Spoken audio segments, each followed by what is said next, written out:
Sa pagtutulungan ng Department of Tourism at National Commission of Senior Citizens, magkakaroon ng pagkakataon ng mga senior citizen na makapagtrabaho sa sektor ng turismo.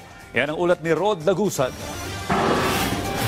Hindi hadlang ang edad para magkaroon ng trabaho dahil may kaya pang gawin ng mga senior citizen. Inclusivity. Ito ang tinututukan ng Department of Tourism kasamang National Commission of Senior Citizens na lumagda sa isang Memorandum of Understanding. Layon ng programa na mabigyan ng oportunidad ang mga senior citizens sa sektor ng turismo.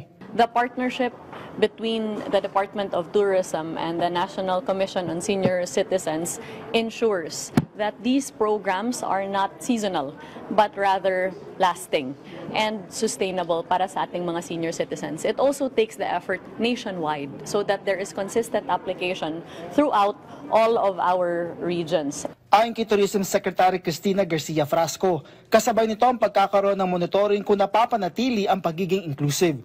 Anya magkakaroon ng mga trainings para sa mga senior citizen.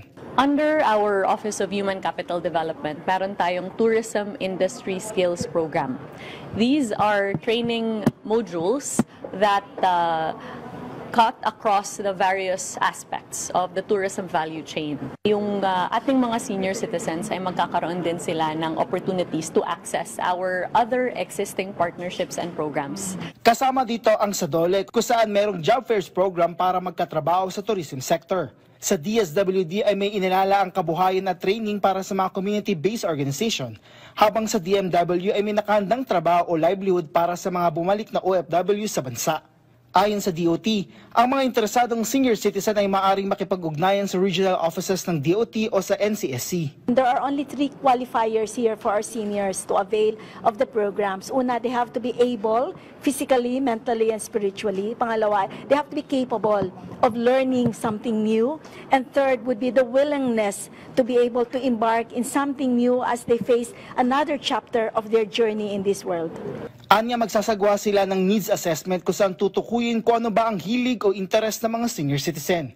Kasabay nito, kung ano bang klaseng tourist destination ang meron sa kanilang mga rehiyon. Rod Lagusad para sa Pambansang TV sa Bagong Pilipinas.